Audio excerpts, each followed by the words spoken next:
یہ ماہ رمضان کا مہینہ ہے نا، عام طور پر غیر رمضان میں اور آپ اس طرف اتنے متوجہ نہیں ہوتے جتنا ماہ رمضان میں ہوتے ہیں، یہ سچ ہے۔ حالانکہ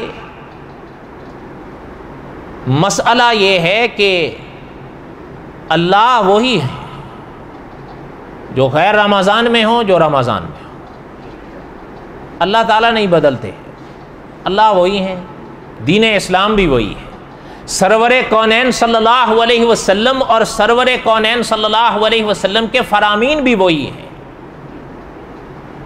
لیکن ہم میں سے کچھ ایسے لوگ ضرور ہیں جو غیر رمضان میں بالکل ادھر متوجہ نہیں ہوتے، رمضان میں توجہ دیتے ہیں۔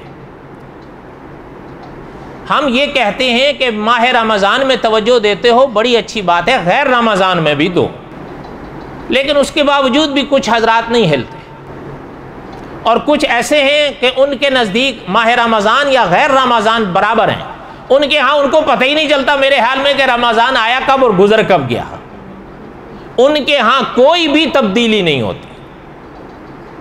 یہ بدبختی کی انتہا ہے۔ میں اس دن یہاں ایک حدیث شریف پڑھ رہا تھا، صحابہ فرماتے ہیں ایک دفعہ سرور کونین صلی اللہ علیہ وسلم حرم تشریف لائے تو منبر پاک کی پہلی سیڑھی پر سرور کونین صلی اللہ علیہ وسلم نے قدم مبارک رکھا تو فرمایا آمین۔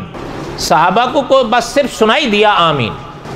پھر صحابہ فرماتے ہیں جب سرور کونین صلی اللہ علیہ وسلم نے منبر کے دوسری سیڑھی پر قدم رکھا پھر فرمایا آمین، فرمایا کوئی چیز ہمیں اس کے سوا دکھائے، آمین سنائی دیا۔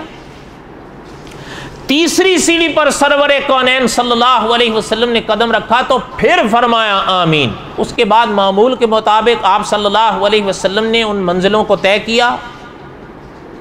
جب فراغت ہوئی تو صحابہ اکرام رضوان اللہ تعالی علیہم اجمعین نے آپ صلی اللہ علیہ وسلم کی پاک خدمت میں عرض کیا کہ آقا صلی اللہ علیہ وسلم، یہ منبر پر 3 دفعہ آمین کہنے کا مسئلہ ہم نے پہلی بار دیکھا اور سنا، اس سے پہلے کبھی اتفاق نہیں ہوا۔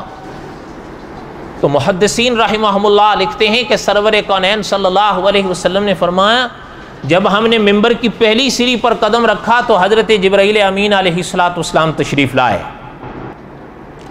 صحابہ کو نہیں نظر آتے تھے، یہ یاد رہے، اس لیے کوئی تعجب کی بات نہیں کہ صحابہ فرماتے ہیں ہمیں اور کوئی چیز نہیں نظر آئی، صرف آمین حضور کا سنائی دیا۔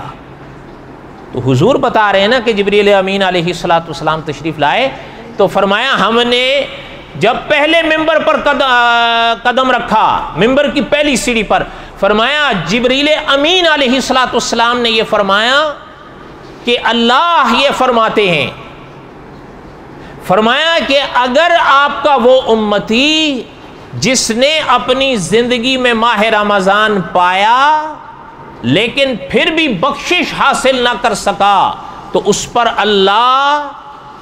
اللہ کے سارے فرشتے لعنت بھیجتے ہیں۔ حضور نے فرمایا ہم نے آمین فرما کر گویا تصدیق کر کے شامل ہو گئے کہ اس پر ہم بھی لعنت بھیجتے ہیں۔ اس لیے اللہ تعالیٰ ان پاک لمحات کی قدر اور حفاظت کی توفیق بخشیں سب کو۔ حقیقت ہے کوئی میرے سامنے ایسا آئے مجھے چاہیے اس کو سمجھانے کی کوشش کروں، کوئی آپ کے سامنے آئے اسے آپ سمجھانے کی کوشش کریں۔ معنی یہ نہیں ہوتا کہ اس کا گریبان پکڑ لیں، نہیں، موقع دیکھ کر آپ ادب سے بات کریں، پھر بتانا آپ کے اور ہمارے بس میں ہے، منوانا نہیں۔ وما علینا الا البلاغ المبین۔